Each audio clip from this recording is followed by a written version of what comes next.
બનાસકાંઠા જિલ્લાના ખેડબ્રહ્મા તાલુકામાંથી પોશીના તાલુકાને અલગ થયાને વર્ષો થયા છતાં લાંબડિયાના સબ માર્કેટ યાર્ડને સ્વતંત્ર માર્કેટ યાર્ડનો દરજ્જો હજુ અપાયો નથી, જેને લઈને સ્થાનિક લોકોમાં રોષ જોવા મળી રહ્યો છે। પોશીના તાલુકો અલગ થયા બાદ મામલતદાર કચેરી, તાલુકા પંચાયત કચેરી સહિતની કચેરીઓ અલગ કરી દેવાઈ છે, પરંતુ ખેડબ્રહ્માના સબ માર્કેટ યાર્ડ તરીકે ઓળખાતા લાંબડિયાના માર્કેટ યાર્ડને હજુ સુધી સ્વતંત્ર દરજ્જો અપાયો નથી। ત્યારે આ બાબતે વર્ષ 2015થી જિલ્લા રજિસ્ટ્રાર સહિત સંલગ્ન અધિકારીઓ અને મંત્રીઓને રજૂઆત કરવામાં આવી છે। આમ છતાં હજુ સુધી આ બાબતે કોઈ નક્કર કામગીરી થઈ નથી। ત્યારે હવે સ્થાનિક લોકો આ સબ માર્કેટ યાર્ડને સ્વતંત્ર દરજ્જો મળે તેવી માંગ કરી રહ્યા છે।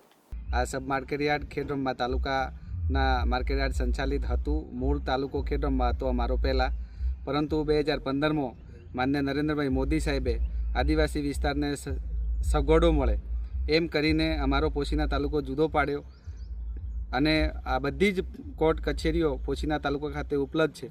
પરંતુ આજ દિન સુધી અમારું આ જે સબ માર્કેટ યાર્ડ લાંબડિયા છે આટલી મોટી વિશાળ જગ્યા ધરાવે છે, પરંતુ આજે કંઈ કામનું નથી અને આના માટે વખતો વખત અમે લેખિતમાં જિલ્લા રજિસ્ટ્રારને રજૂઆતો આપેલી છે કે આને આ સબ માર્કેટ યાર્ડને સ્વતંત્ર દરજ્જો મળે એના માટે અહીંના સ્થાનિક ખેડૂતો, સ્થાનિક વેપારીઓ બધા સાથે મળીને અમે લોકો રજૂઆત કરી છે। કારણ કે અમારે અહીંથી 50 કિલોમીટર દૂર વેપાર કરવા માટે, ખેતીના કામ માટે છે ખેડબ્રહ્મા સુધી જવું પડે છે।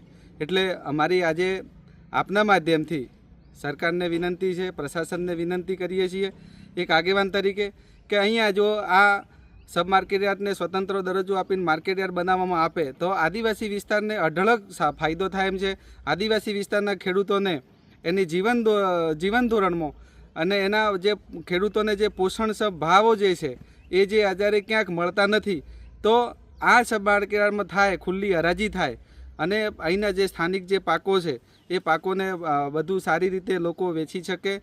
અને એના માટે કરીને મારી વિનંતી છે કે આ રાજ્ય સરકારે સકારાત્મક વલણ દાખવેલું છે જ્યારે આદિવાસી વિસ્તાર માટે, ત્યારે હું એમ જ કહું છું કે જ્યારે આ સ્વતંત્ર માર્કેટ યાર્ડ સ્વતંત્ર દરજ્જો મળે એના માટેની અમારી આપના માધ્યમથી પ્રશાસન અને માન્ય સરકારશ્રીને વિનંતી છે।